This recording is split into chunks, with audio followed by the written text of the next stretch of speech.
Meetings can also be streamed live on YouTube or on the city's website. Our technician tonight is Eric Johansson. And with that, could we have a roll call?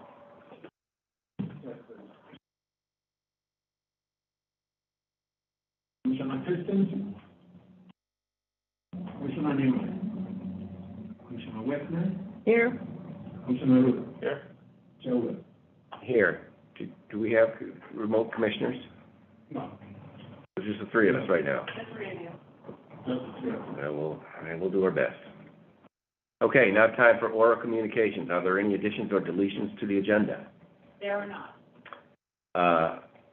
Let's move on to public comments. This is an opportunity for the public to address the commission regarding matters that are not on the agenda. You have 3 minutes to speak, and I see no one here live in the audience. Is there anyone on Zoom that wishes to speak on items that are not on the agenda during the public comment section? We have 2 people attending, and no hands are up on Zoom. All right. Let's move on then to commission comments. Commissioners, have any comments on items not on the agenda? Very good. Staff comments? I have one comment. I wanted to let you know that the appeal for 1410 will be heard on September 22nd by the City Council. Okay. So that was appealed by the RTC? By the RTC. At this point, we've come to a place of agreement, so we'll just be bringing forward. The applicant was willing to move the building forward 3 feet, and we had an additional analysis done that came back with no worry. Okay. We're going to move forward in agreement. Thank you. Very good. Let's move on then to item 3, approval of minutes. There are 3 sets of minutes, A, B, and C. We're going to take them all at once. There's a motion. I'll make a motion to approve the minutes from May 5th, June 2nd, and July 21st. Second. We have a first and a second. All those in favor say aye. Aye. Aye. And, do we need roll call? No, I think we're all here. Okay, so approved, 3, and 2 abstentions. Let's move on to the consent calendar. These are items that are considered by the Planning Commission, all that in one fell swoop. There are only one thing on the consent calendar, 1830 47th Avenue. Anybody wish to remove that from the consent calendar or motion? I'll move approval, and also like to say I wish more people would build along this size. This really fits a lot. I thought this was a really great design for that neighborhood. Yeah, I'll second it, and I agree with your comments. Very good. We have a first and a second. Let's have a roll call vote. It's a little more formal on this time. Sure. Commissioner Newman. Commissioner Westman. Yes. Commissioner Ruth. Yes. Commissioner Christensen. Chair Wood. Aye. So approved, 3-0 with 2 abstentions. We can now move on then to public hearings. And this is an opportunity to discuss each item individually. Let's start with item 5A, State Route Auxiliary Lane Improvements. Do we have a staff presentation? Thanks, Chair Moe. I'd be with the Planning Commission. Someone want to go up there?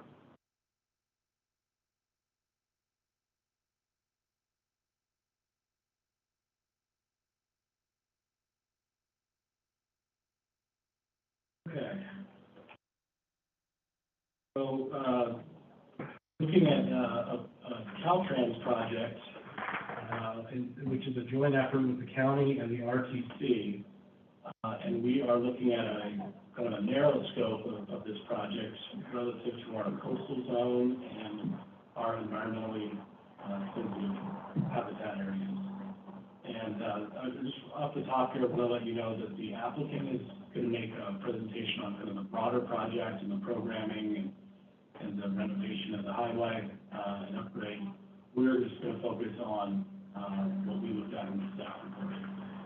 highlighted here, we've got just under 1 mile, 293, stretch between Chittenden Lane and just about where the courtyard is, and then running southbound toward Lee Wright.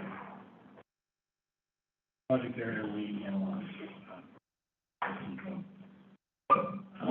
Just a little bit of an overview of what I'll be discussing with the city's role.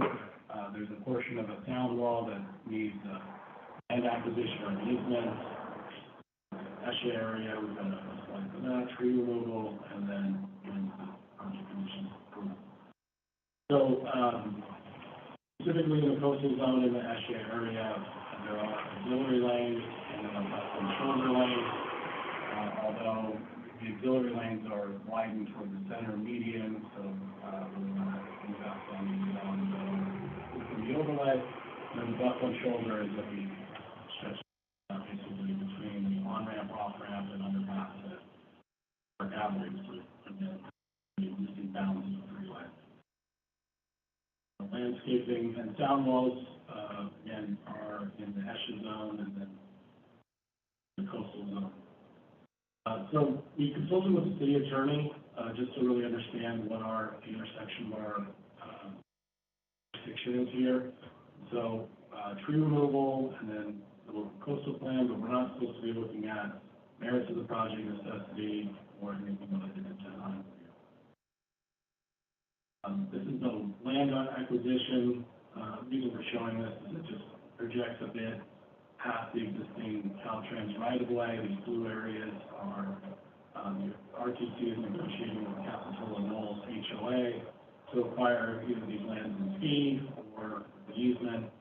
We have added a condition of approval that just requires that completed before installation of the wall, and any lot line adjustments or city needs to be involved in any boundary changes, so they're more or less than that. The Esha overlay is specifically showing 7 trees being removed. This is at Noble Gulch, Trinity Drive running through the middle freeway there. Really, this is between the two head walls of where the Gulch underpass is under the freeway. Really no impact to riparian areas.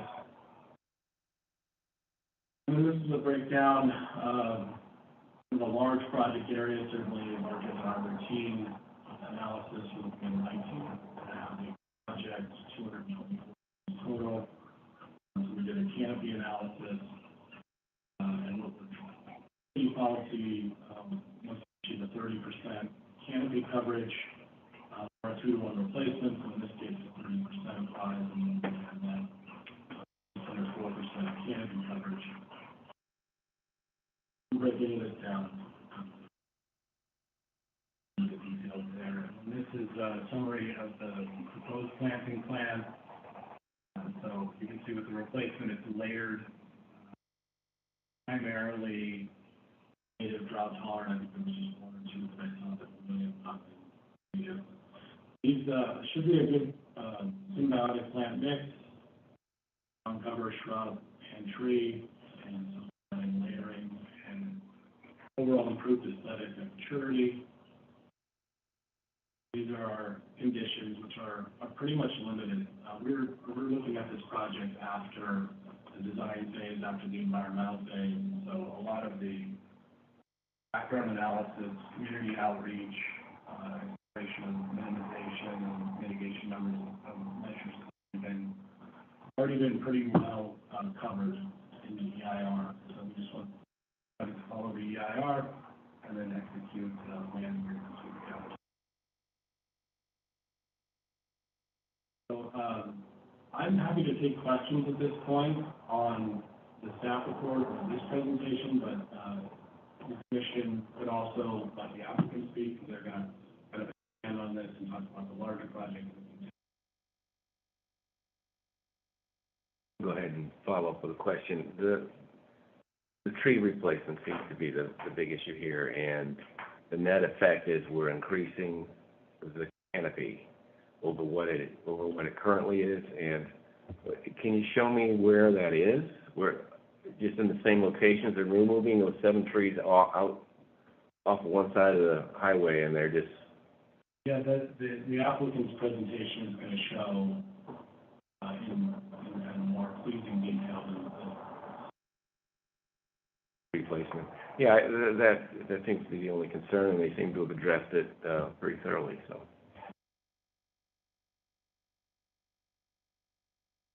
Other questions? No, I'll wait to hear from the applicant and may have some questions after that. slideshow, and then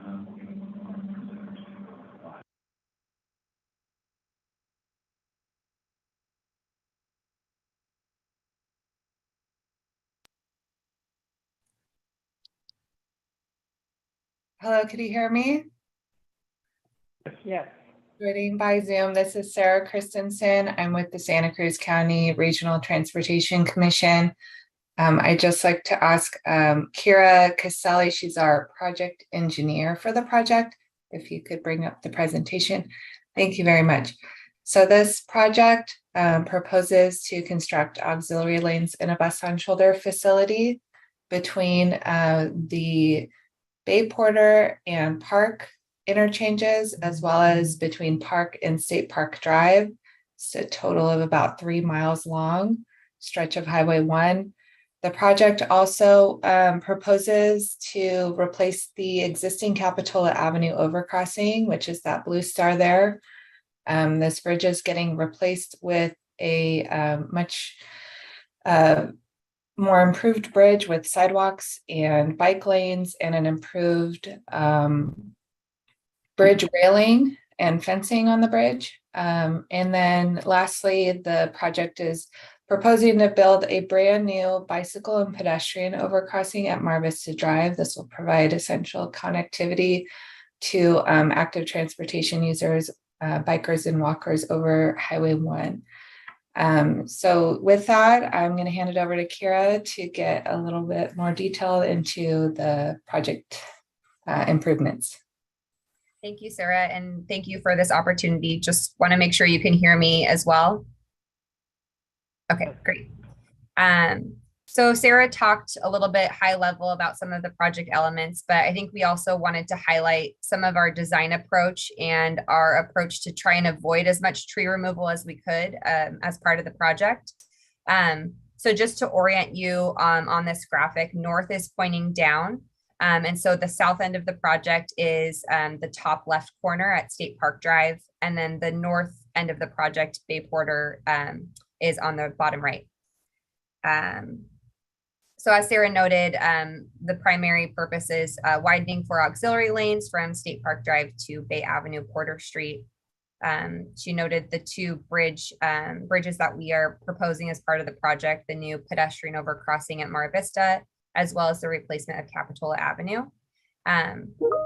But the kind of one of the key features that we wanted to highlight is the proposed approach to our widening. And instead of widening towards the outside of the highway where there would be greater impacts to the mature vegetation along the corridor, we're actually, for a majority of the project, widening towards the median. And that's denoted with this pink coloring highlight. So that's all the area where instead of widening towards the outside, the widening will occur towards the median. As you move further north on the corridor, the existing median is not wide enough to accommodate the new lanes. So we're widening towards the outside in that green area here. Another key feature is the bus on shoulder improvements that will be proposed between the off-ramp and on-ramps of the interchanges. Excuse me, is the green area, is that just north or south of Park Avenue? It's just south of Park Avenue. So Capitola Avenue overcrossing is right here. This is the Bay Avenue Porter Street, and then this is the Park Avenue interchange. So it's just north of Park Avenue and south of Bay Porter.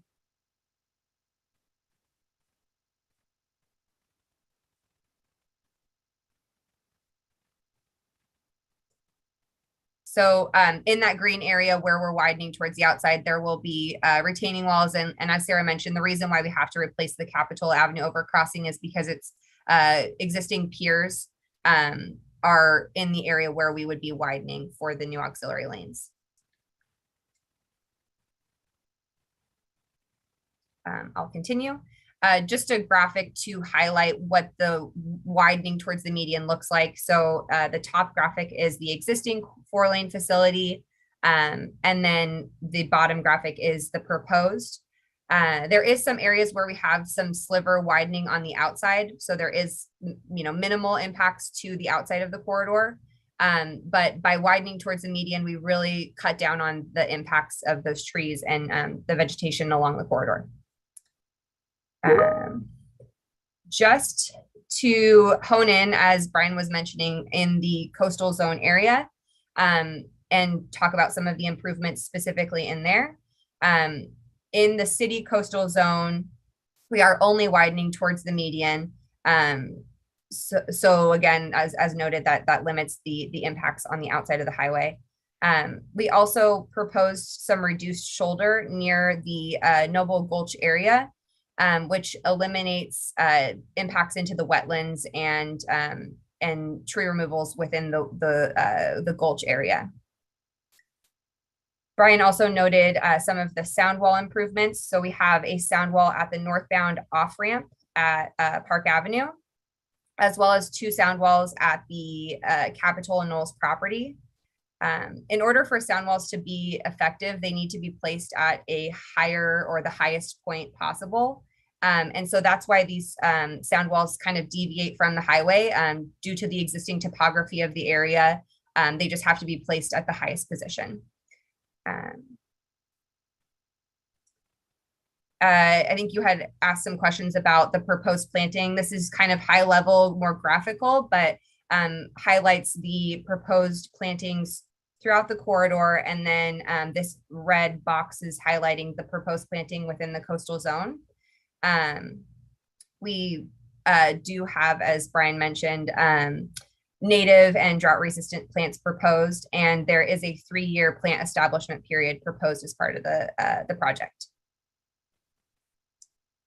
To review some of the overall schedule of the project, we've completed environmental. We're working towards final design, wrapping that up within the next few months, and are anticipating to go to construction in 2023. Construction is anticipated to take approximately 2 years.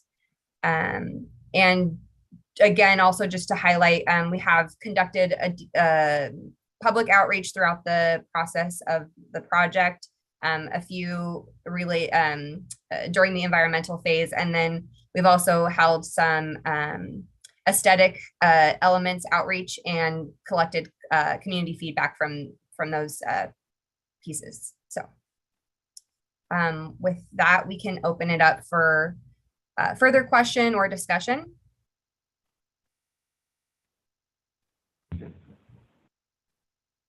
I just have 2 quick questions, and one was, what was the design that the council chose for the new Capitol Avenue Bridge?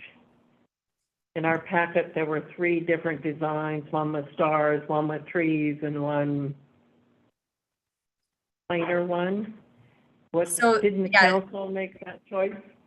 Yes, so we collected community feedback, and I think it was consistent with the council. It was the sea creature selection was chosen, so that's what's moving forward.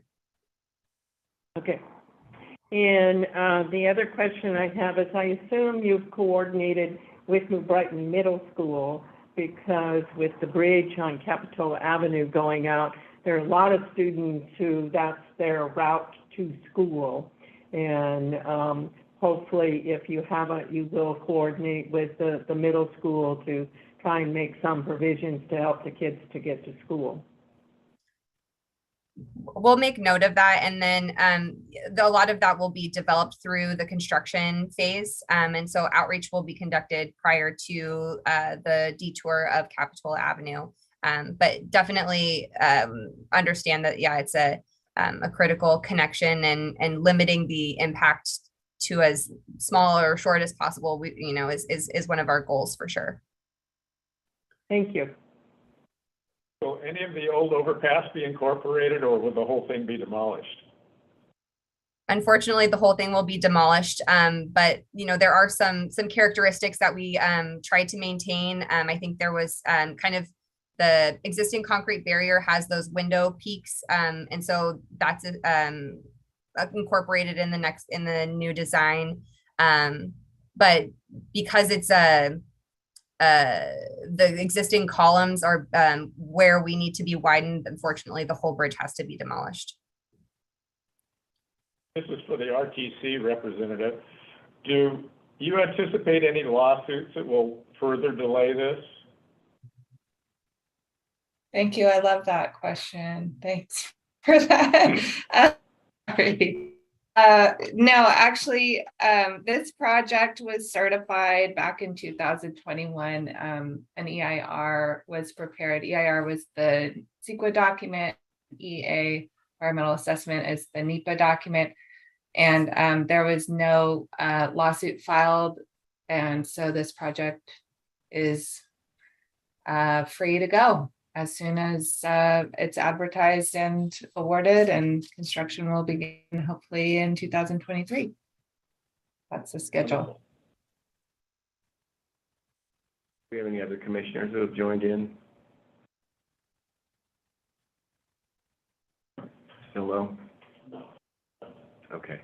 So let me ask the same question I asked Brian, which was, we had those 7 trees that were removed, which you need to remove because you're widening the freeway. Those 7 trees, you didn't find another plot of land for those. It's just a tighter infill of vegetation to get your canopy coverage?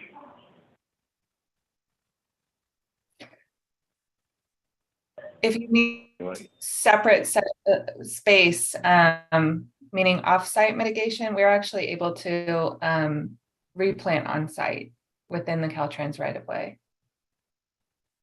Along the highway and within Caltrans right-of-way. I'm still a little confused. So you brought up that. Yeah, they provided a very schematic and engineering looking plan, station by station by station, all along the highway, and we do have that. So all of the planting is able to be put in. So there are areas that are currently just dirt or something that we're not going to plant with trees, even though we're cutting down. All right. Okay, I was just kind of curious as to where the canopy came back in. Any other questions? Do we have, what are you asking us to do now? Need to vote on something? Motion. Oh, I'm sorry. Yes. It's, you know, from this to the public. Absolutely. So, let's see. We're ready for we did San Fernando Station Commission questions, and now ready for public comment. Is there any members of the public who wish to comment on this item? We do have one public comment online, so I'm going to go ahead and Paul Bradley. Hi, this is Paula Bradley. Can you hear me? Yes. Okay, great. I'm a condo owner at the Capitola Knolls property, and I previously attended the RTC presentations concerning the Capitola Knolls. And I wanted to propose a couple of conditions specific to the Capitola Knolls tree removal and landscaping, which I actually emailed to you a few minutes ago. But I just wanted to say that along the property line of the Capitola Knolls in the highway, there's a green belt along that area. So putting the sound wall in is going to substantially change the visual character of the property. So we're concerned about the tree replacement and the visual of that. There are 2 buildings that the wall will be about 15 feet from the corner of the building or windows. So where there's a green belt, there's going to be a wall. I reviewed the planting plan, and I didn't see, there's no tree planting on that plan on the Capitola Knolls side. So there's nothing to provide a green buffer in front of that wall. So right now people see shrubs and trees, and they'll see a bare masonry wall in the future. So I'd like to propose a condition that landscaping be required on the Capitola Knolls property, including the irrigation And also that the trees are tagged, so so one can see what trees will be removed.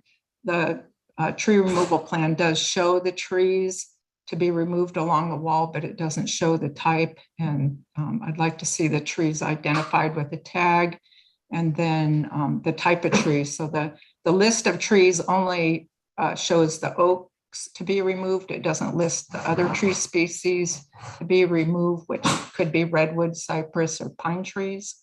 So, so I'm asking for more, condition to be added to tag the trees, and also that there be landscaping on the Capitola Knolls side to replace the shrubs and trees. Thank you. Thank you. Are there any other public comments? Can I ask staff a question about that? The way I understand it right now, we're not approving the sound wall because they have not reached an agreement with Capitola Knolls yet to acquire that property. We have to continue to work together Right. regarding that sound wall. So for the sound wall, in order for it to be approved on that portion that's over, they need to come to agreement.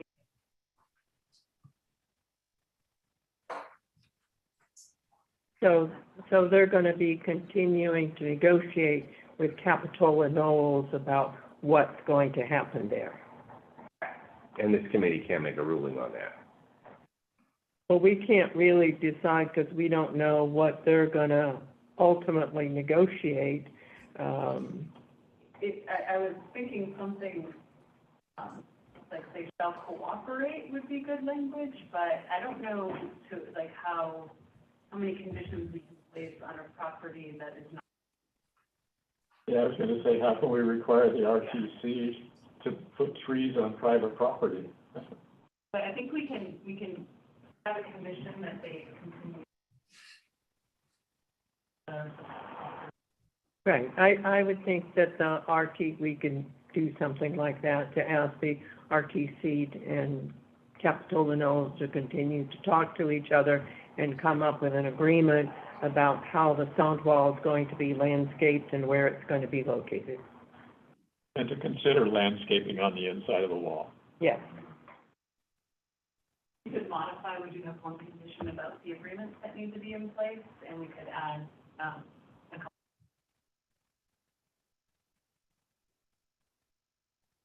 Okay, so do we want to close the public portion and? Do we have more public comments?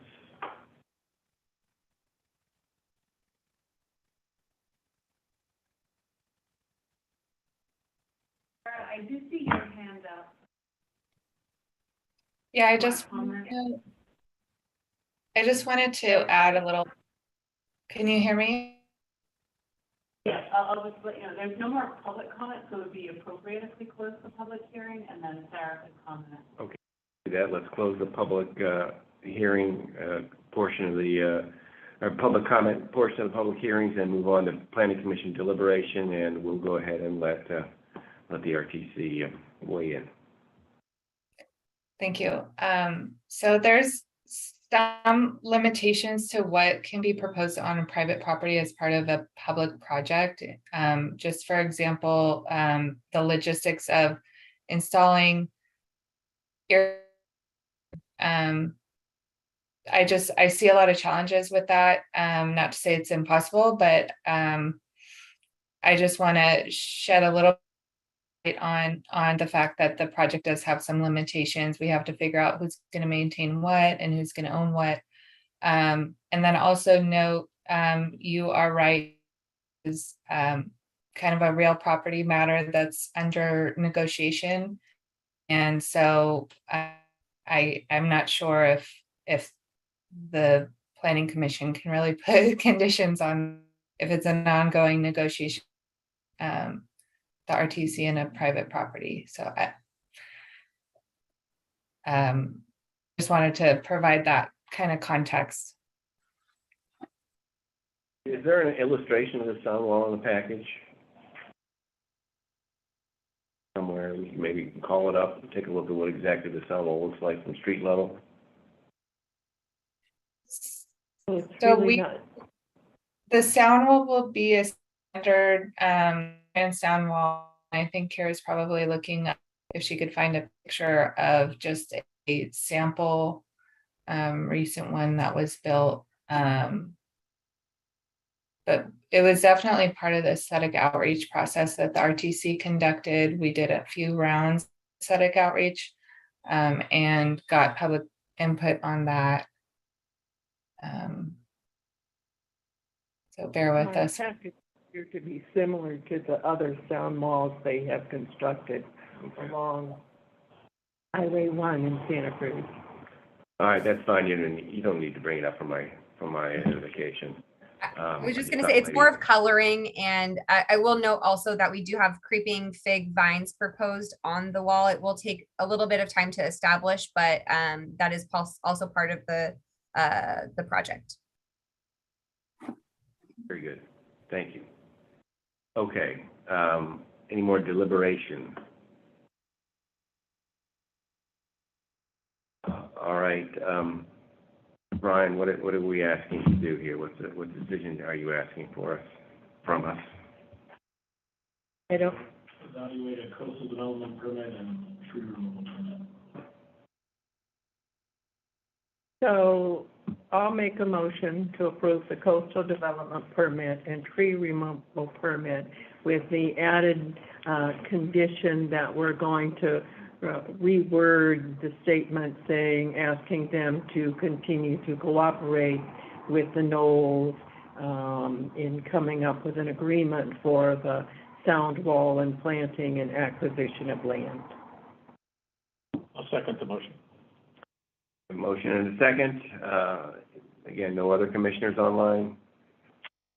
Let's go ahead then and have a roll call vote.